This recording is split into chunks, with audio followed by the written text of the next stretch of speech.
안녕하세요. 네, 제가 오늘 말씀드릴 내용은 우리 모두를 위한 과학기술이라는 제목인데 사실 지금 과학기술이 곧바로 우리 개인의 삶과 사회와 나아가 인류한테 어떻게 곧바로 쓰일 수 있는가 그런 거에 대해서 말씀을 드리려고 그래요.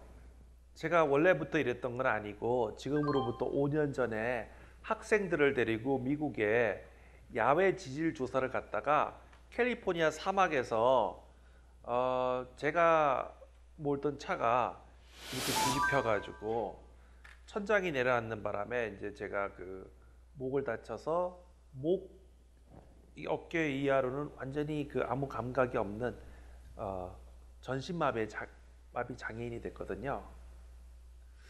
근데 여러분도 보시다시피 그렇게 됐음에도 불구하고 과학 기술의 덕분으로 제가 아직도 교수 생활도 하고 싶은 걸 다 하고 다니거든요. 그래서 별로 사고가 나가지고 아주 전신마비면 사람들이 생각할 때 모든 걸 잃은 것 같은데 저는 별로 잃은 게 없는 것 같아요. 손을 전혀 쓰지 못하지만 컴퓨터상에서는 책장을 넘길 수가 있고 다 해요. 왜냐하면 책을 사람들이 다 스캔해서 갖다 주거든. 그럼 저는 컴퓨터상에서는 책을 넘길 수가 있고 컴퓨터상에서는 글을 쓸 수가 있고 또 음성 인식을 이용해서 장문도 쓸 수가 있고 하거든요. 그래서 우리가 지금 쓰고 있는 이런 다양한 그런 기술들이 또 장애인한테 도움이 되고 또 장애인을 배려하는 기술들은 또 일반 사람들한테도 엄청난 도움이 돼요.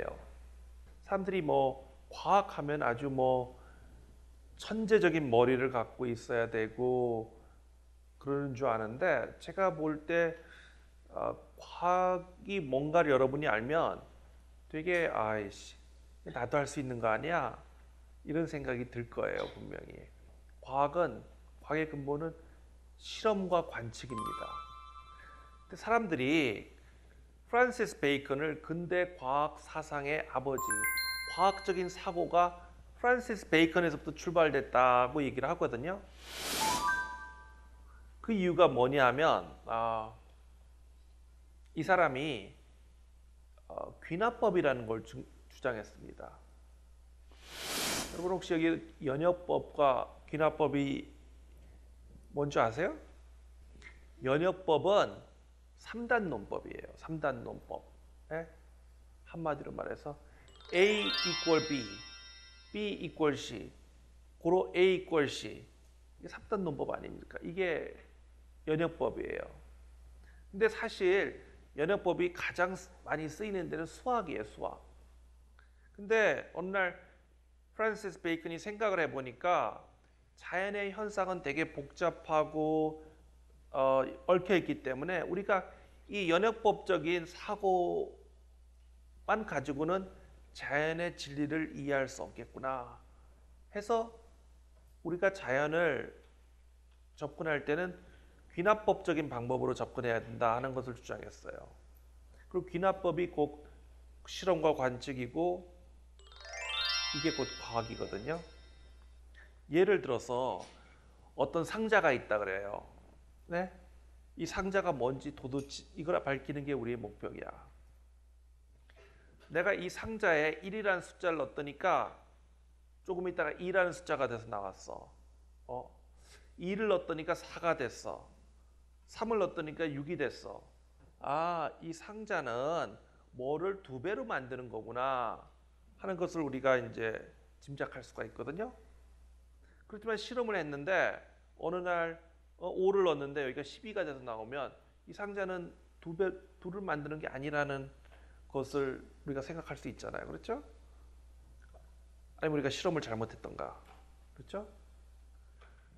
그런 식으로 우리가 자연을 이해하는 방법은 이런 실험이고 실험에 의해서만이 우리가 이 복잡한 자연에 대한 인간이 이해를 할 수가 있겠구나 하는 것을 맨 처음에 생각해낸 사람이 프란시스 베이컨이에요.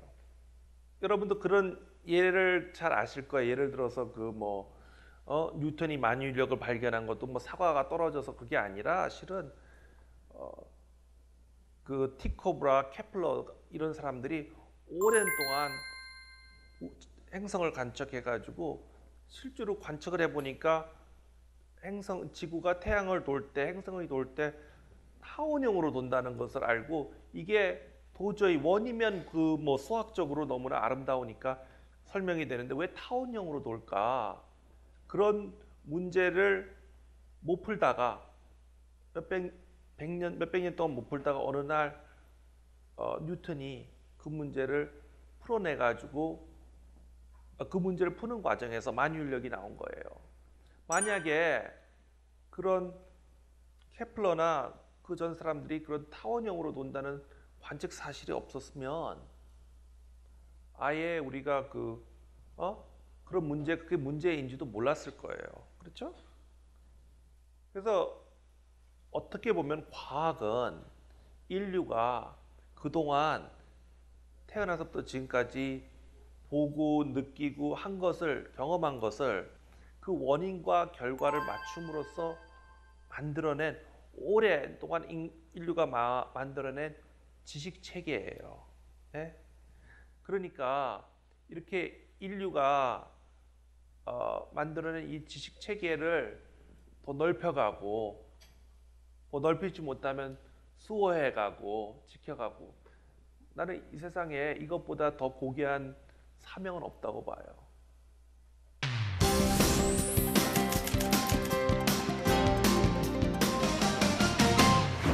영국의 스티브 호킹한테 그 있잖아, 영국의 스티브 호킹. 그분도 아시죠? 그분한테 어떤 기자가 물어봤어요. 우주에도 생명이 존재할 가능성이 있느냐? 이랬을 때 그분이 뭐라고 답을 했냐면 우리가 지금 알고 있는 상식으로 봤을 때 원시 생물이나 이런 하등한 미생물이 존재할 확률은 상당히 높다. 하지만 이런 우리 같은 이런 고등 문명을 가진 생명이 존재할 확률은 아주 극히 낮을 것이라 얘기했거든요.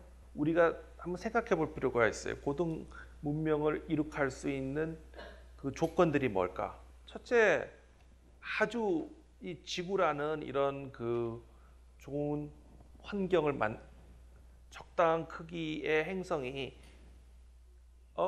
태양으로부터 적당한 거리에 있어야 되고 거기에 또 적당한 조건이 돼 가지고 생명이 이렇게 진화해야 되고 그 생명이 지능을 가져서 또 뭐 철 같은 이런 주요한 물질을 만나서 가공할 줄 알아야 되고 그런데 예를 들어서 우리가 지금 석유 같은 거나 석탄 같은 거에 산업혁명 이후에 우리가 크게 의존해 가지고 우리 지구에 있는 많은 사람들이 놀랍게 경제적으로 비약적으로 발전하고 있는데 이 석유나 석탄을 자세히 보면 이것이 지구가 진화하는 과정에서 단 한 번 만들어지는 자원이에요.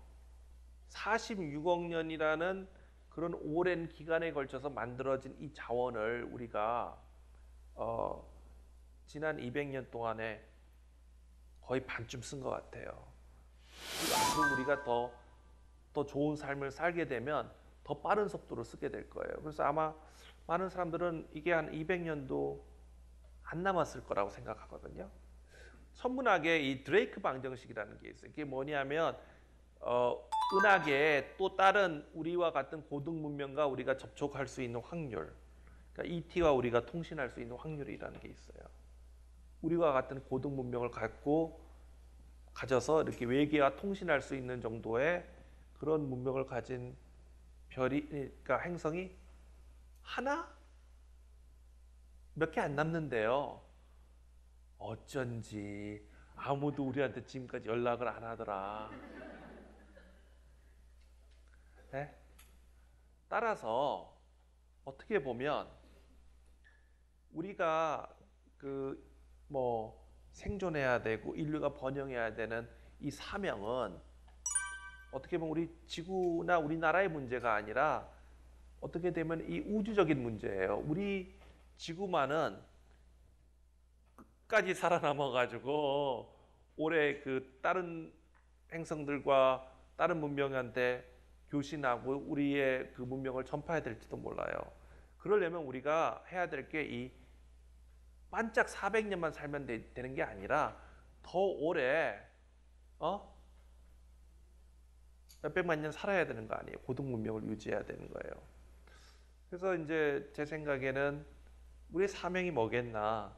아마 우리는 과학 기술을 통해서 과학 기술을 발전시키고 그래서 서로를 뭐 죽이지 않고 지구의 환경 문제도 해결하고 자원 문제도 해결하고 하는 그런 것이 우리의 그 사명이 아닐까 생각해 봤습니다. 감사합니다.